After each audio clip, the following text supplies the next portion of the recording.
So graphene, carbon nanotubes. There's this thing going on. Um, Buckyball apparently was this zero-dimensional object. I don't know exactly how you get to a zero-dimensional object, but it was like something that they thought of back in the late 70s, and I don't know why it was so important, but apparently they figured out how to make a zero-dimensional object, or what zero-dimensional object theoretically would be. And then we moved on to carbon nanotubes and graphene.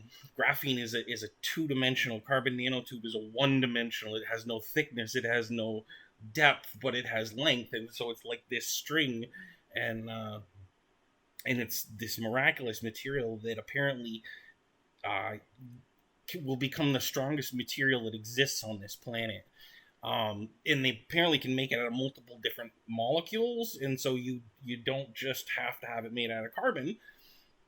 So apparently it's strong enough that if they could make a string from here to outer space, 64,000 miles away or something like that, that they could hook an anchor on the other side. They'd probably have to string a lot of these together, so but then you could ride up and down on an elevator, so you'd have a space elevator.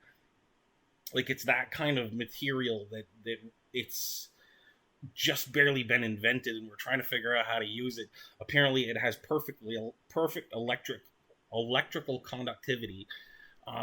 So one of the problems we have in our world today is the copper lines that run outside our house that deliver us power. There's a loss of roughly 33% of the power that gets generated. It's 33 to 45% just doesn't, it evaporates into thin air because the heat that's in the lines, the restrictions that happen on the molecules as they travel through the not the molecules, the electrons, excuse me, whatever. So if they replace that with carbon nanotubes, it would be like a perfect string. It'd be really strong. It wouldn't break, and it would be perfectly electrically conductive. So we would reduce our electrical losses by 33%, which would be a really cool thing. There's graphene. So we were just talking about carbon nanotubes. Carbon nanotubes is a one-dimensional material, and it's like a string. So graphene is like carbon nanotubes' older brother, or younger brother. I don't know. Next generation, maybe. It's two-dimensional. It's like a flat sheet of paper. And this sheet of paper, they say, if they put it in, hung it out on a layer, it would take two elephants standing on a pencil to break a hole through that sheet of paper, which is a lot. It's perfectly electrically conductive. It's see-through. Apparently they figured out that they can use it for water filtration. They can filter salt water and all other molecules out of ocean water using this stuff somehow, and it's like way cheaper than what we've had in the past.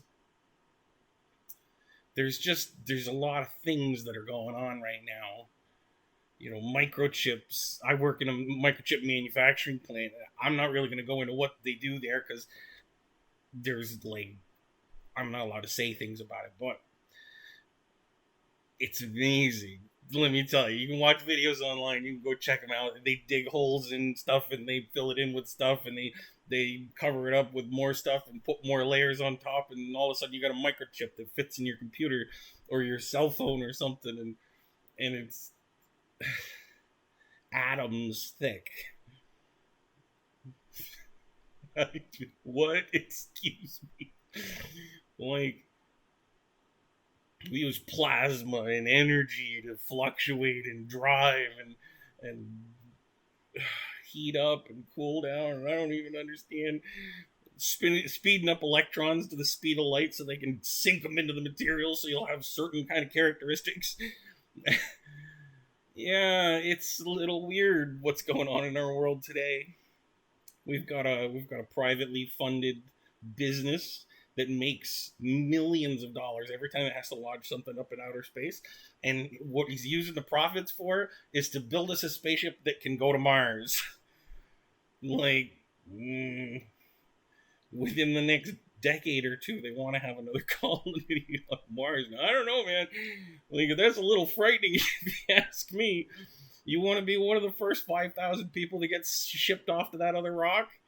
what kind of, knowledge base do you have to have? What are they going to send it with? Like, that seems a little bit complicated, but they're doing studies. I had a friend doing this food study. She wasn't allowed to eat any proteins or any milk-related products, which to me means they're planning on how do we. And these people had to lay in beds for like weeks at a time.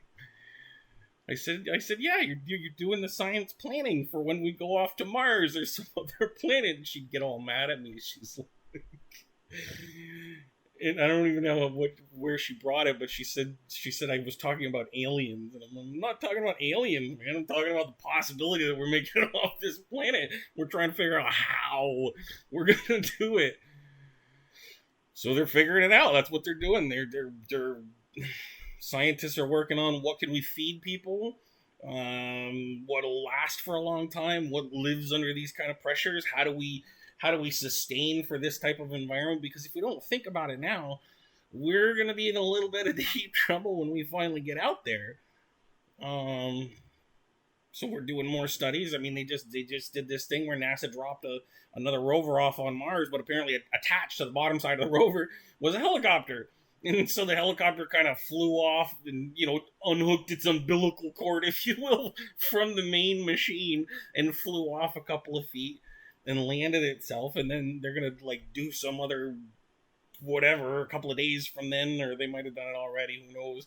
But they're going to fly it up in the air and land it, and fly it up in the air and land it. And it's just a quadcopter. So, I mean, most people, I don't know how far you get into quadcopters. They can get kind of complicated to fly those things. But I bet they got somebody that knows what's going on. They've got programs for it. Apparently, it takes 11 minutes from the time we make the command till the time it receives the command. And so if we tip the thing in the wrong direction and it takes off in the wind, like, we're not going to know for another 11 minutes. I mean, I don't know exactly how they're going to handle that one, man. It probably has some auto landing programming in it or something like that. It's got to. Some balancing, whatever. But I don't know, man. I think that's pretty wild that we're now putting machines on other planets so that we can study them. We can fly helicopters. I mean, for those of you who have watched Avatar, we're really starting to seem like the human race in that one, man. Living on other planets. Hopefully we won't quite get that far. We're abusing another species that lives on the planet. But it's a skip, hop, and a jump away. I think once we start living on another planet, it won't take long for us to figure out how to go to the next one. Like, that's just the kind of people we are. I hope at some point, we use the Mars planet because, like I said on the other video, you're going to have to learn how to control the environment over there. You're going to have to learn how to shield the thing. And I'm not talking like magic shield. I'm talking like magnetic shield. We can generate a power source that has a shielding of certain energies based on the, like scientists know how to do stuff. And that'll help us block out the sun rays and help us keep in some of the atmosphere. But they're going to have to, at some point, have some sort of biome. They're going to make a big building. It's going to be everybody lives in the fucking mall. Like, but we can do stuff like that. I mean, if you think about it, I think about a decade ago, Japan made an airport in the ocean. I mean, I don't know quite how you do that. How do you figure out the math involved? Like, they had these pylon thingies that have 3 legs at the bottom and 1 leg at the top, this big concrete thing, and they dropped them around the outside where they're going to have this airport. And so it'll slow the transfer of water and whatnot underneath it. And then they layered it all on the bottom. And then they left a little hole as they got near the top so you could like drive boats into it. And they drove boats into it. They actually didn't fill up the middle. They filled up the middle with dirt. So they filled up the outside with these pylon thingies. They filled up the middle with dirt. And then they put the whole airport on a leveling device. Because they have earthquakes there.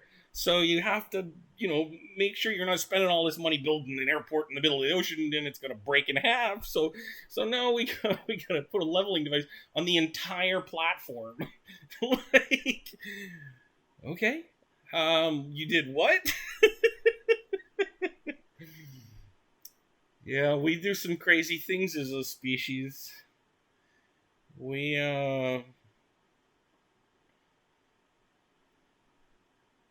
we've got a car in outer space now, cruising around with his arm out the window. That was a funny one. That was a funny one. Apparently, the stereo's playing music until the battery dies. I don't know how long that'll be. They've got because Elon Musk is a goofball and he likes doing funny things. He put as a printout on the board to label like origin of country or whatever, like we would do, made in the USA. It said made on Earth by humans. I guess that's not super funny, but I think it is kind of a little funny because we're putting ourselves out there. We're also getting to this tipping point on our planet where things are starting to happen and we may be affecting those things, not only interpersonal but planetary. The well, 3 years ago there was snow on the pyramids of Giza. Apparently there haven't been snow on the pyramids of Giza for like 134 years. But we're also on the other side of it, where in the United States in 2006, they changed the laws that they made in 1898 that said that they're not allowed to transport bees across the international border because they had a killer bee incident. And so they created this law that says we can't bring in bees from other countries because they brought the killer bees and we don't want the killer bees because we killed them all, or whatever it is that they did. But they got over it, and so they don't want any more bees.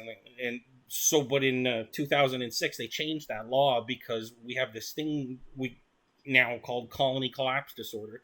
Colony collapse disorder is a thing that happens to bees where bees go out and then they don't come back, which is not like them. Usually what they do is they go out, they come back, they go out, they come back. That's what they do. Those are the worker bees. They go out, they gather whatever the pollen that they gather so that they can make the honey that they make or whatever, which I think is their food source for the wintertime, which is why they're doing it. And all winter long, these bees flap their wings around the queen, trying to protect the queen so she survives. Because she can have more babies. Like they can't do anything. They're there to exist. And so the outer shell of them die when it gets super cold. And that's the food source is the honey. So one of the things we do with bees, which is kind of funny, which is why colony collapse disorder is kind of an issue, is we, as in the United States, have apparently out in the West Coast in the state of Washington and Northern California, I think it is, there is 98% of the world's production of almond crops. I think the reason that it probably is they say that the military moves on its belly. If you can't feed it, it's not going to work for you. It doesn't matter about money. We'll give you money when you get done. You go home, we'll give you money. But if you don't feed them, they won't work for you. And so our country created a lot of almond crops. And that's a very important crop that we have. And, we source it to the rest of the world. So apparently in the springtime or whenever it is that these crops get pollinated, they hire tractor trailer truck drivers that drive companies have these bees that fill up a tractor trailer truck. And so they load up the bees somehow and they drive them across the country. And once or twice a year, they have 2,400 tractor trailer loads of bees that they park out in the fields. And it's like springtime, let's say. And so in the morning, they get up, they go out, and they do what bees do. And they pollinate things. And we just care about pollinating this thing to that thing to this thing to that thing. We don't actually care about the bees themselves. And one of the things that is horrible about this industry is the bees. You can't feed bees honey. Like if these are two different colonies of bees, you can't take the honey from colony A and feed it to colony B. It just doesn't work that way. And so what they use is they use corn syrup to feed the bees to keep them alive. So that's one of the things we've done. We also use a lot of pesticides. There's a lot of radio frequency stuff that's going on. So some of them are losing their way. They actually, one of the interesting things about bees is if a bee is sick, such that it will pollinate, it could kill the other bees in the colony, it won't come home. And so that's probably what's happening. It's getting to the point where it's feeling so sick for whatever reason that it can't infect the colony. It doesn't want to kill the colony, and so it goes and it dies in the woods. Like any good bee would, I guess, because, bees serve the queen, and all hail the queen. It's good to be the king, right? As Mel Brooks once said. That was a good movie. Yeah, we live in an interesting world with a lot of technology and a lot of abilities that they did not have, just 100 years ago. They in the 50s they had soda fountains. Like, you had to walk up and get a syrup, and that's cool. You get syrup and then you mix it with seltzer water or whatever, and so you can mix different types of syrups if you want, and then mix the seltzer water in it, or you do it the other way around. But that's how kids, and because it was easier to ship from place to place to place that way, I think is probably the reason it was. But that was in the 50s. That was, we first had TVs in the 50s. Like, our world in the United States took a heck of a turn. I think that's the end of the war. There's some prosperous growth going on, a lot of money, and so things get better and things get better. That was a big war. Everybody wanted better too, I think, for a long time. Bigger, better, faster. Maybe it got out of control. I think that's probably what the 70s and 80s were. There was some pretty out of control going on, where the lust for more, for better, for bigger hits drugs, cocaine, heroin, methadone.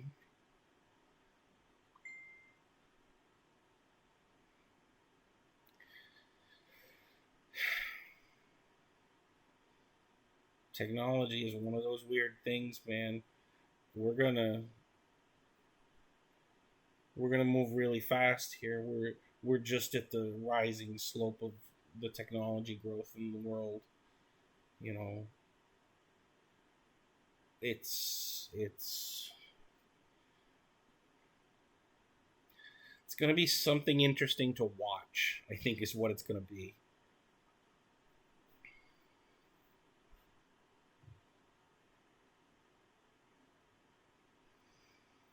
We're inventing materials. Graphene, by the way, graphene carbon nanotube. We'll bring it back to the beginning.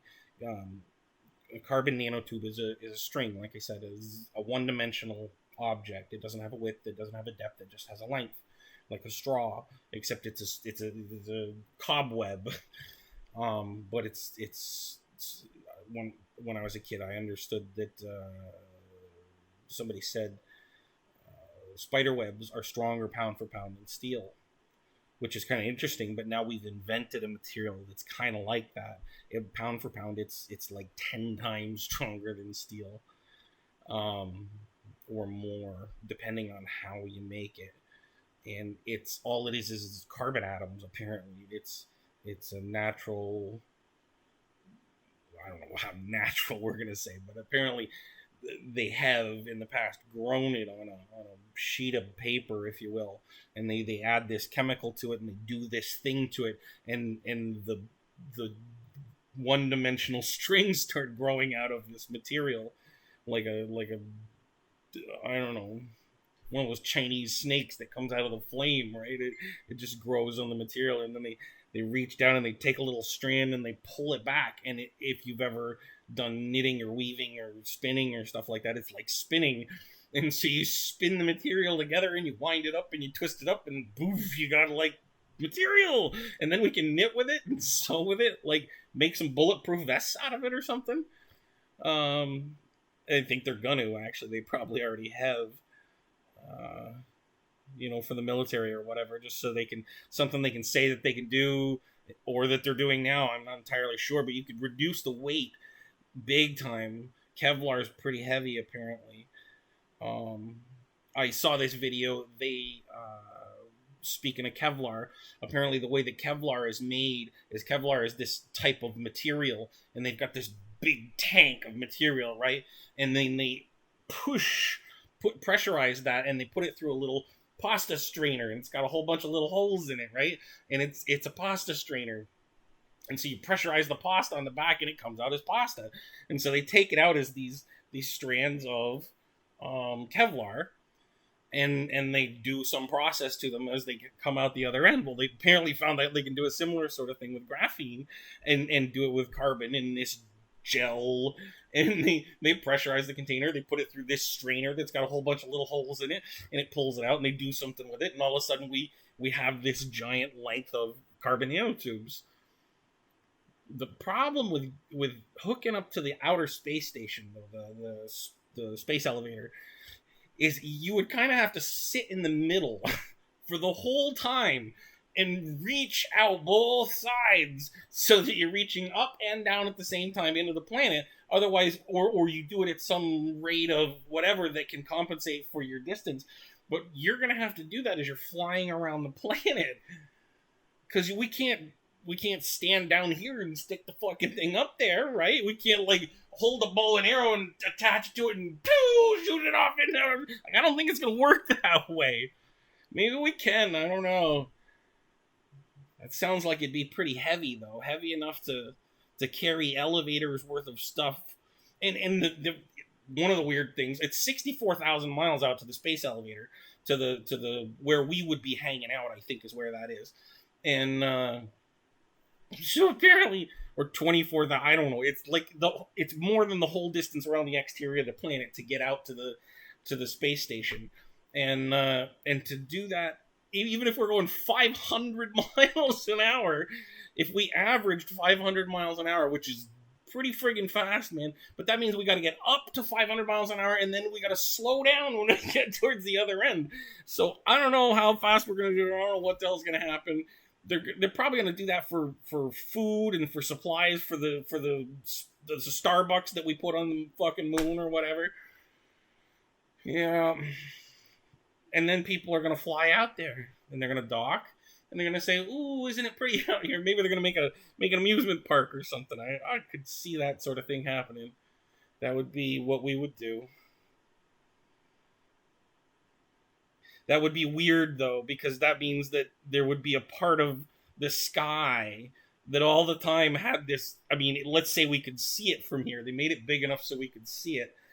We would have a pinprick of dark in one part of the sky all the time. It would probably move as the day went by. Oh, dude, that would be the weirdest thing, huh? We've added an object to our night sky, our day's sky. Right? It's gonna be totally black.